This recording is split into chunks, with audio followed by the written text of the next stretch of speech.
introducing myself or? I'll introduce you. Oh, okay. This is Damian Macy.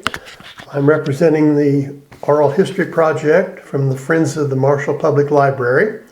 And today, April the 24th, on Friday, I'm visiting with Carol Halloran at her lovely home at the west side of Marshall. And with that, we're going to hear from Carol. Carol, you're on. I'm very nervous about doing this, but we'll see how this goes because it's been a good life in Marshall.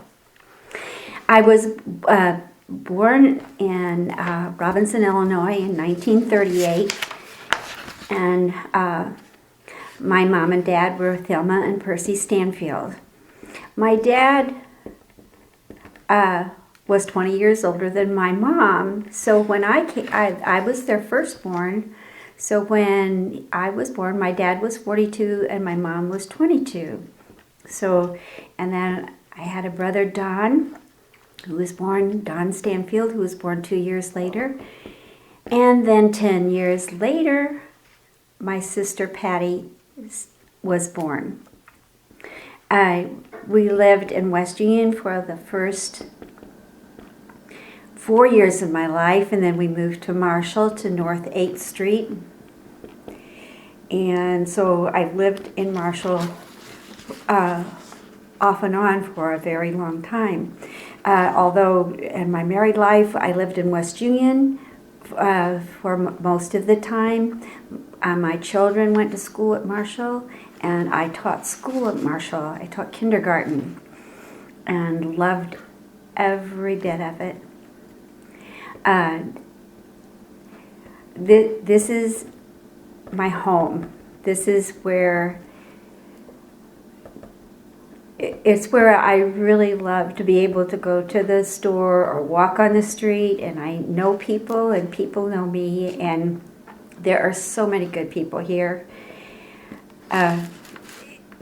It's just nice to be a part of it. I lived on the north side of town, and we had several children in my neighborhood. The Forsyths, Jerry and John and Jeannie, and Damien actually was part of the neighborhood for a while. Alan Lee. Let's see. But there were quite a few. Charlie Burrell at one time, and Richard Allen we talked about. We had a good childhood, I think. During the time that we were young, the Marshall Pool was built. And so that opened a lot of doors that hadn't been there before. But my dad thought that if I went to the pool every day, that people would think that I did not have enough to do at home. And so I had limited access to do that. My parents were Christians. They didn't actively belong to a church, but there was a Mrs. Beard that lived where Terry, Mary Ann Stepp lived that started me when I was 5 years old going to the Methodist church. So I went on my own with her. What was her name, Carol? Mrs. Beard. Beard. Mm-hmm. And I can't think of her first name, Damien, but she took me to church, and that really became another home for me.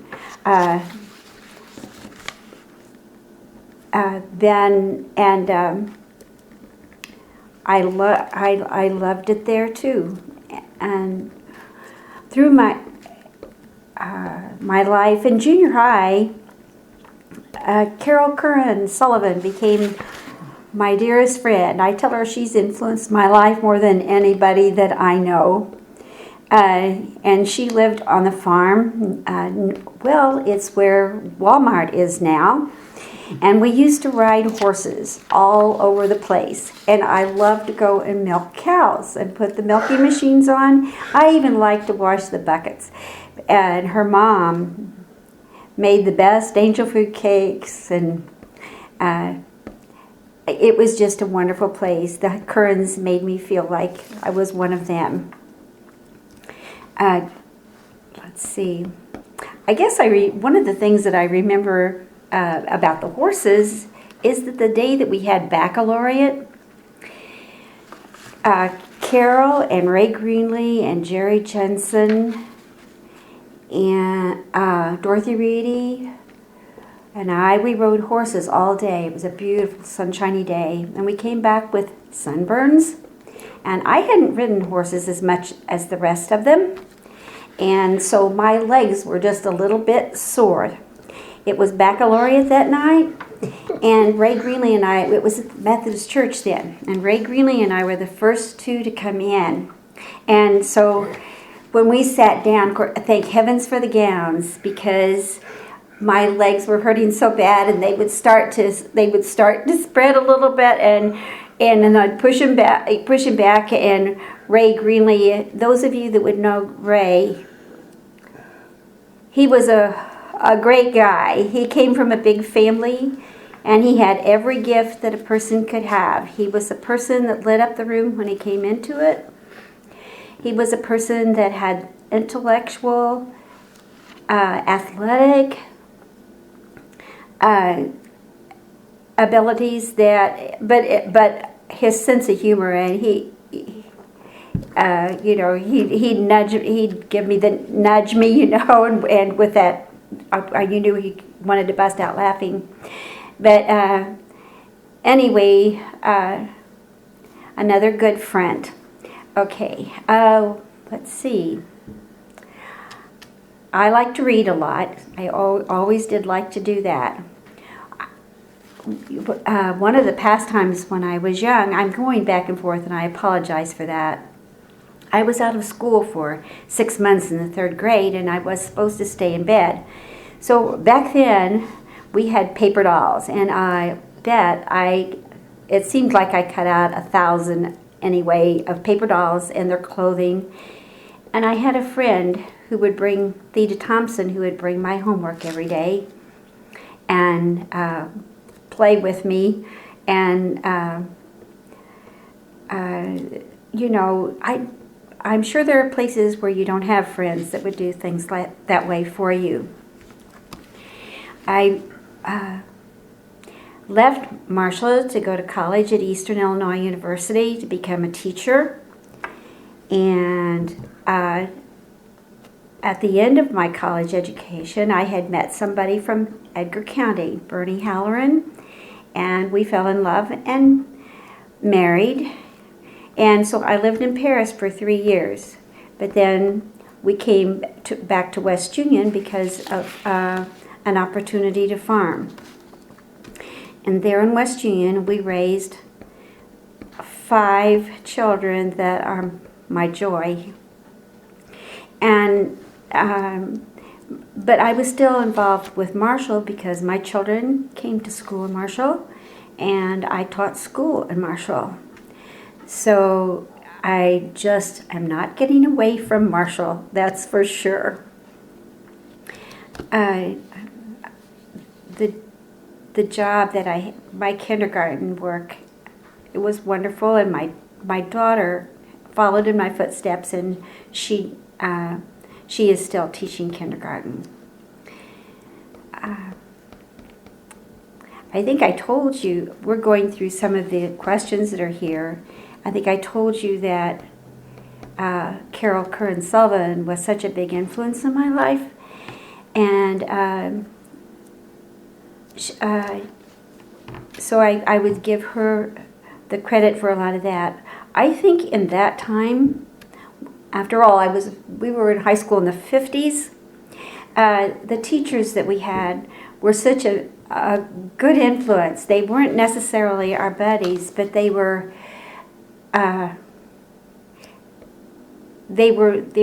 people that you wanted their respect. And I think I remember almost everyone that I had here. And they're all gone now, but I still have very fond memories of them.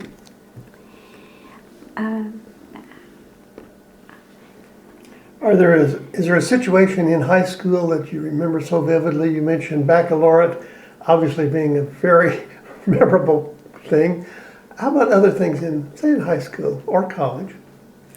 I remember Mr. Hornbrook being such a positive, one of them, and the camera science club that we had then, and how much that he taught some of us, some much more than me, but he was such a positive person. One of the things I remember about high school too is in comparison to now, and each age has its own thing, so I'm not taking away from one to give to the other, but in that particular time, things were more practical. Clothing was more practical. What we did for recreation, a lot of us in high school played cards when we got together, and did games a lot. We did out at Hearst's, out there at the Grove, where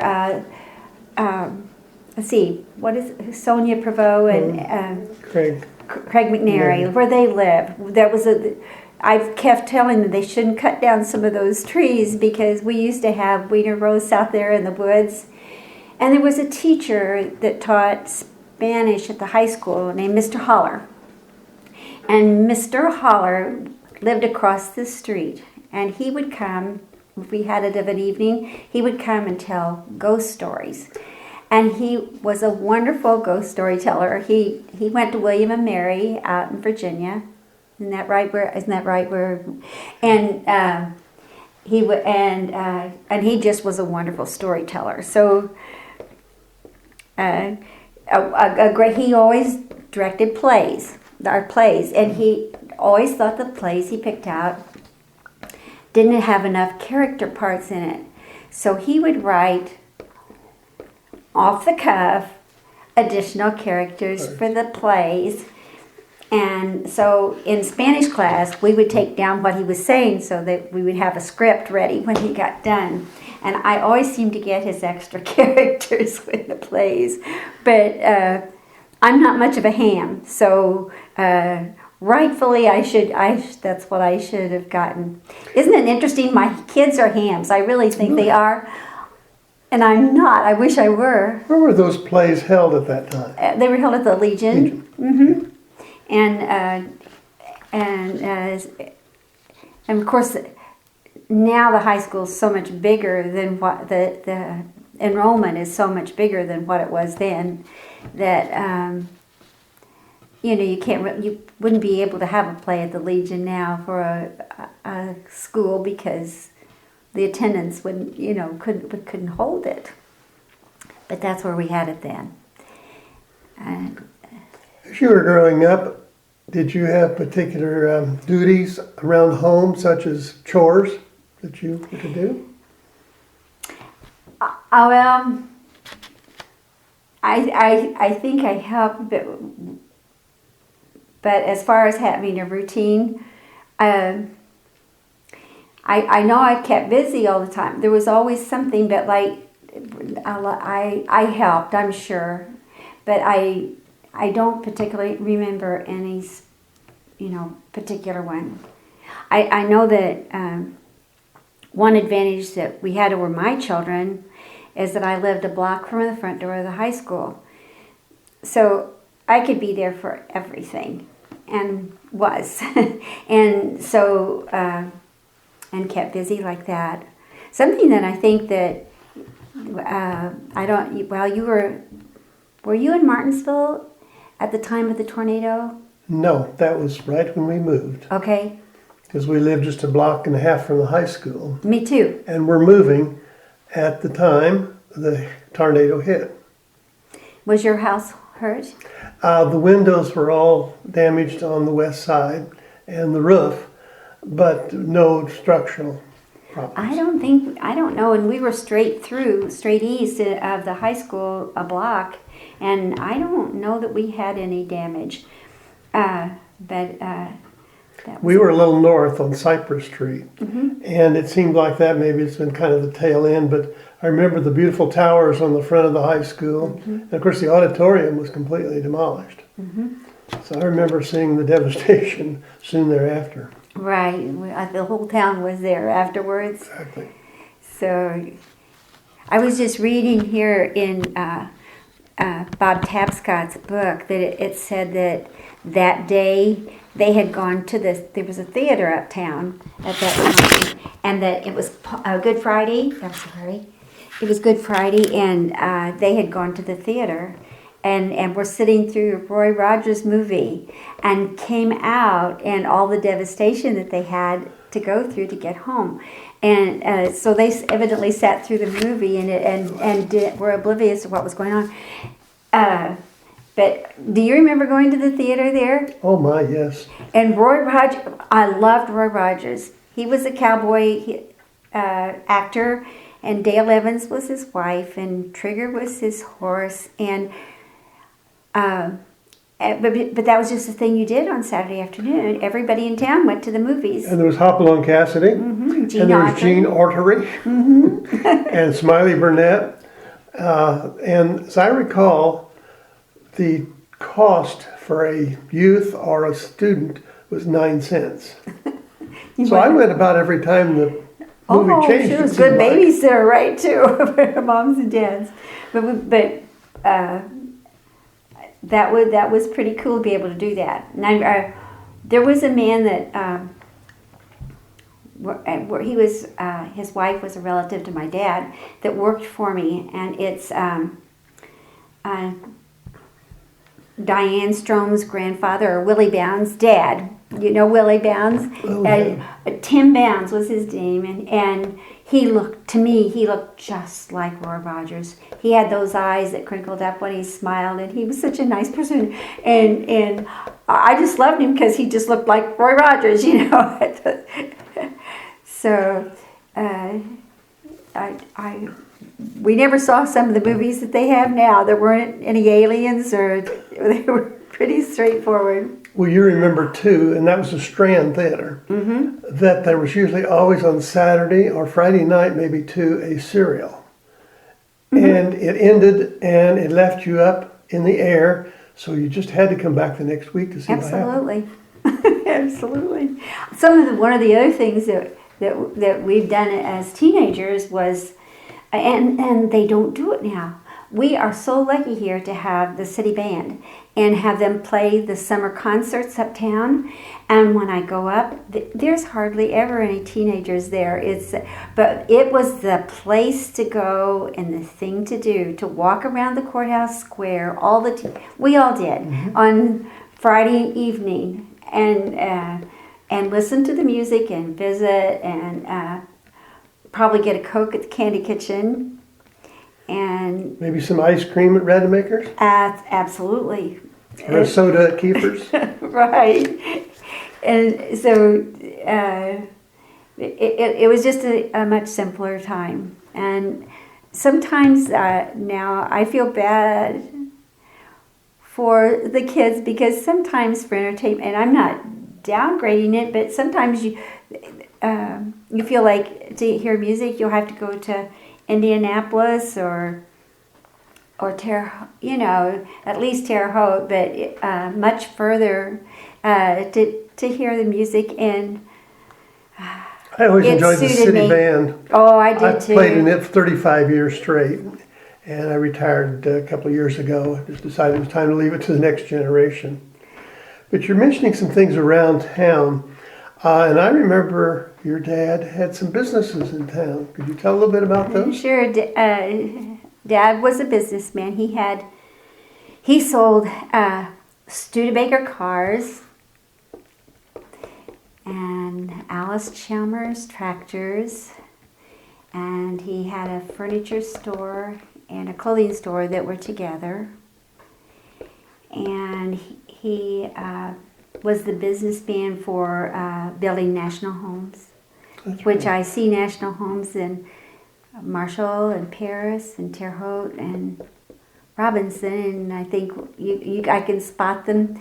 They would be very much a beginner home now, or a retired, the beginning They all or kind of end. had that same basic look too. They did. They were an economy home, and and then he had acreage, and he was the business part. He wasn't the one that was on the tractor. He had the acreage, and what we did most Sundays, and any time he got you in the car with him, we were running from field to field. That's just what we did. You might say where those businesses were. Okay,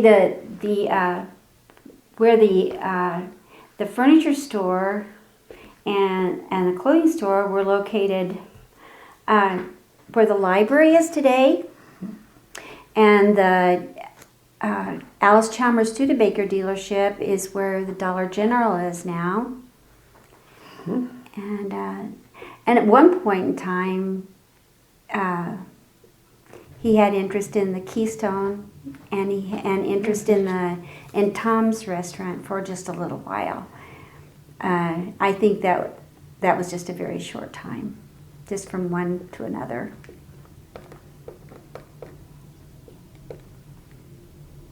And he was on the board at First National Bank, and he was mayor of Marshall and I don't remember very much about that. So, but he was. And the City Hall at that time and the library were right across from Tom's. You remember that, I know. Yes, they City were. Hall, it's where the Chamber of Commerce building is, isn't it? Right, I forgot about that. And I remember going upstairs to the library. Again, enjoyed reading, and Mother was a teacher. We made regular trips up there. And it was kind of, when you look at it today, kind of a small, antiquated library, but it sure was great to visit it in those old days. That's right.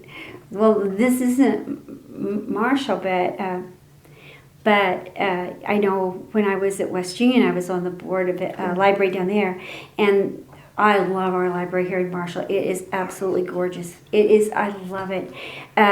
The West Union Library, where I was on the board before, they're more of a struggling, and this limited space and so forth.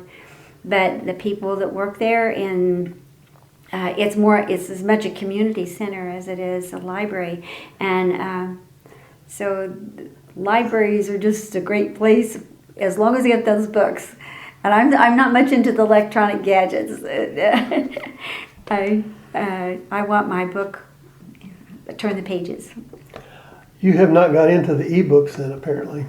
No, I haven't. I fought that. And if you'd see the bookshelves I've got in there, you'll understand I've got a pile of books.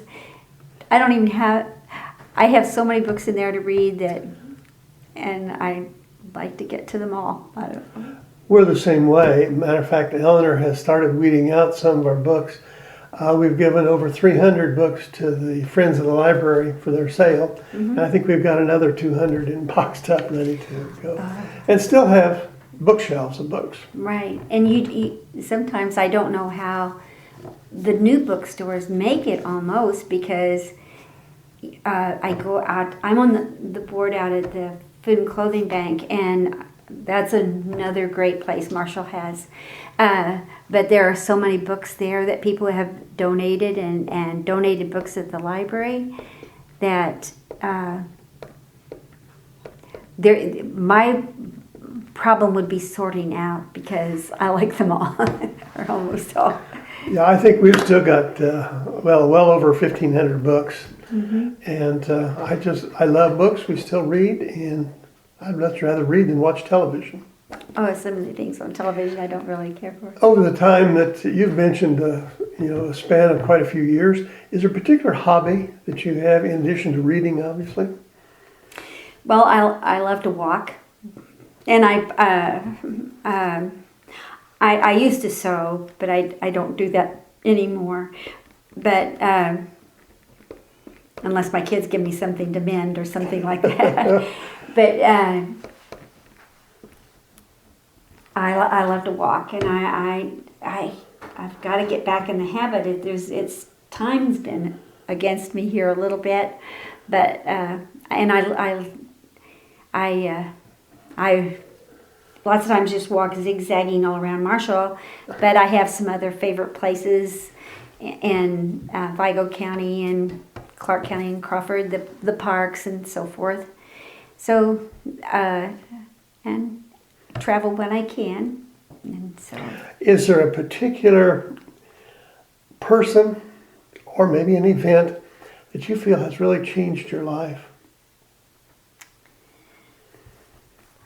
I think the most important thing that's changed my life is my 5 children, because I never knew, I don't think, how much love there could be.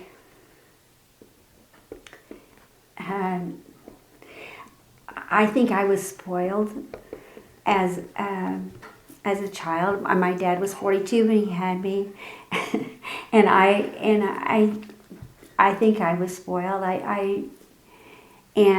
But when you get married and you have, we had our children pretty close together, and it wasn't about things anymore.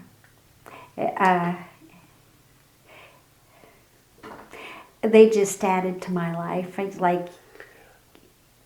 Do they, I think I know this, but some of them live right here in Marshall. But No. I know some of them are away too. They're not too far away. Lori's in near Martinsville on the Catalog Road, and Bernie's in Terre Haute. Kathy's in West Union. She built a house where we raised the children in West Union. Have you not seen it? The house was and barn were in really bad shape, so we tore them down, and Kathy and Bob built a house where the barn was, and a shed where the house was. And I'm so proud of what they've done. Mike lives at Bloomington, Illinois, and Karen lives down by Hudsonville. So I have 11 grandchildren, and I have 3 greats. Lori's stepdaughter has 3 children. And so I think I've had the best of all worlds, because what they added to my life and what teaching kindergarten did. There's so many perks to that job, I can't tell you. It's a lot of work. It's very physical, but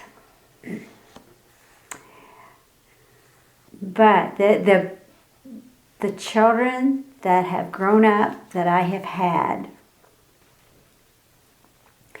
and the caring and the appreciation that they have shown me. When a 6'5" man walks up to you and gives you a big hug, and that's just an example. That's just a little example of some of the perks that have come into my life. So seeing them grow up and mature, then would be obviously. And you get to see them through the way. Now my last class has graduated last year. My last kindergarten class graduated last year. So now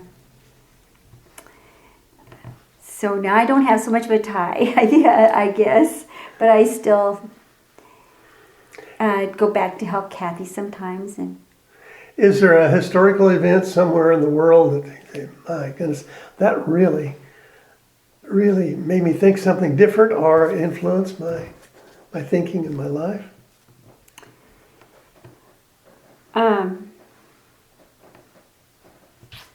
Let me think just a minute. I think that maybe for most of us, the destruction in New York City a few years ago changed our whole world. I feel like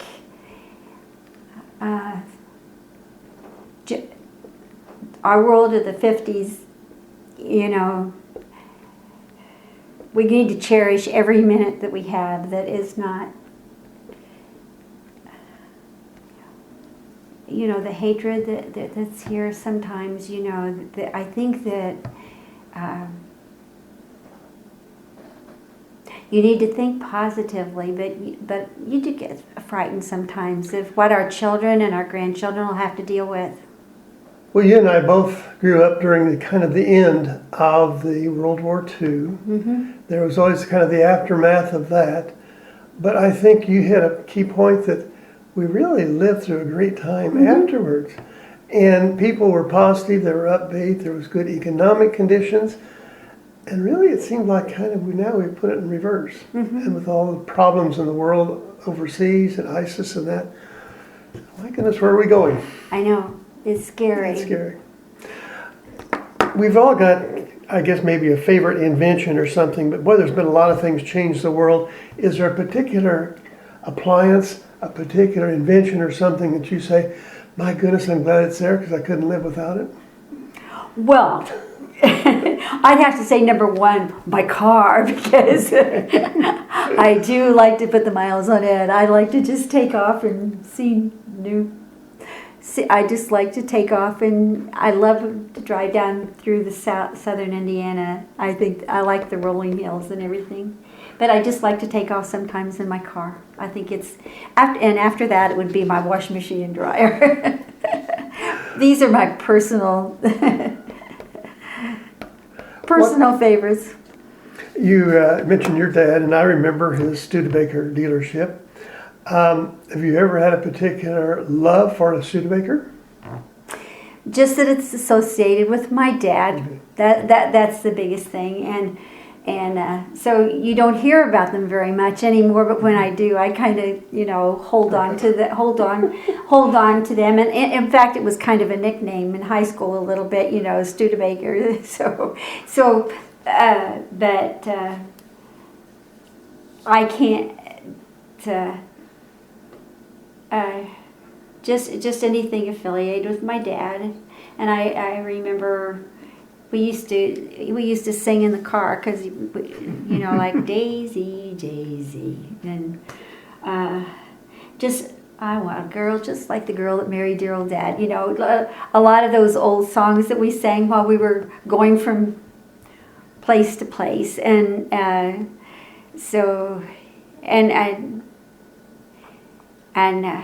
told you my dad started his family when he was 42. So when we started having our family,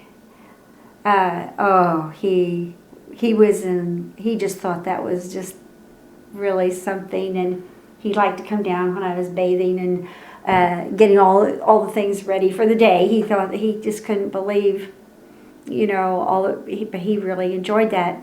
I wish he'd lived longer. I'm glad my mom did. But he would have. My kids would have been spoiled if he'd been around, I'm sure.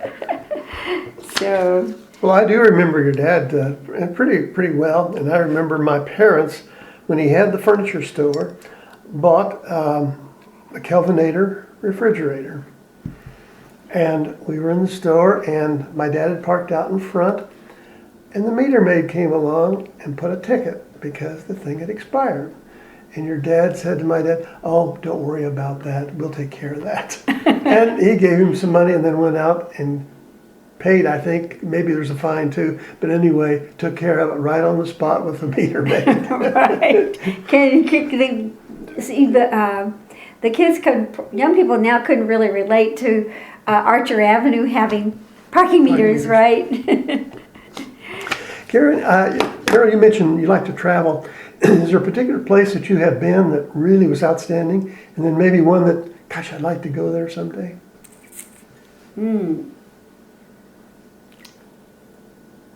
Well, after my husband passed, I wanted to do something special with my grandkids. So I was going to take them two at a time on a trip. Well, Kathy's daughters, Casey and Corey, decided that they wanted to go to New York City. So we went to New York City, and we did get to see the center.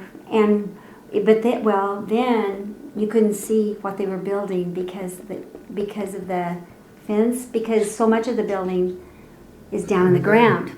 that took a long time. So we did that, and we go on the bus tours around the city and to Central Park and ride the bicycles and out to the Statue of Liberty. And so the next year, when it was the next two's turn, they wanted to go to New York City too. So anyway, 5 years in a row, last year was my last, to go with the kids anyway. We've gone to New York City 5 years in a row. So I've gotten to see the tower as in completion now every year at the stage, and I've loved that. We've gone to a Broadway show each year, and we eat become your own cheap. travel guide, then, We haven't you? eat cheap, and those bus tours. Have you ever taken the bus tours? Oh, I love those bus tours around the city. And a couple of years, my son-in-law, his nephew, teaches out there, and so he's joined us, and we've gotten to see some extra things. But and B.J. Livingston, do you remember B.J.? Yes. He was in my son Mike's class. He was in Mamma Mia on Broadway, and we saw him in Our Town. We did that in high school English. Did you? The play Our Town? Well, BJ was in Our Town off Broadway. We got to see him in that. And so those trips to New York is just the absolute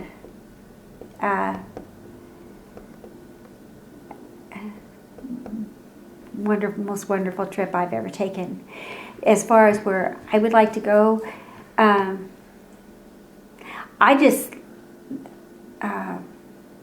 if I were going to someplace far away, I've never really, Hawaii's the furthest I've ever been, but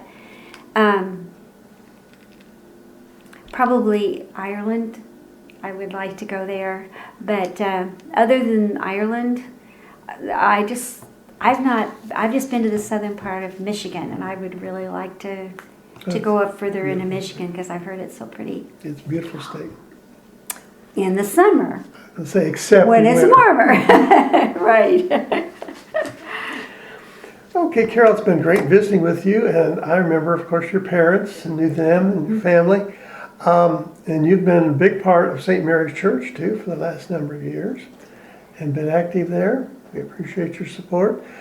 If you were visiting, let's just say some country, maybe England or Ireland, and you were talking to someone there, and they say, "Where do you live?" And you said Marshall, and they'd have no idea. What would you tell them about Marshall, as why it's a good place to live, or tell them a little bit about Marshall?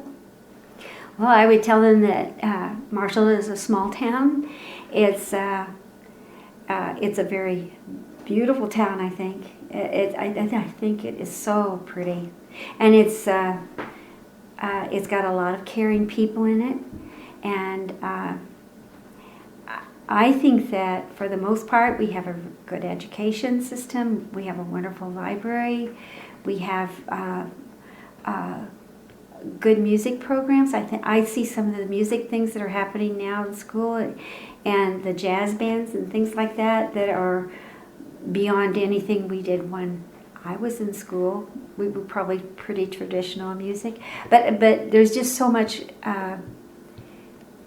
Our good school things system here. is really top notch. I think so, and there's so many caring people here, and we have problems just like every place else. I don't think we have Eden anywhere on earth, but if you were going to make a choice, and this is a wonderful place to live. Well, thank you, Carol. It's been a pleasure visiting with you, and you've certainly filled us in on some things that your family is involved with, and your family businesses of even selling Studebakers, and I think that was about where the Dollar General store is now. So you've probably helped identify some things and businesses and where they were, and we just appreciate your participating in our oral history so much. And it's been great visiting with you, and thanks for your hospitality. I shouldn't have been nervous, should I? Thank you, Damien.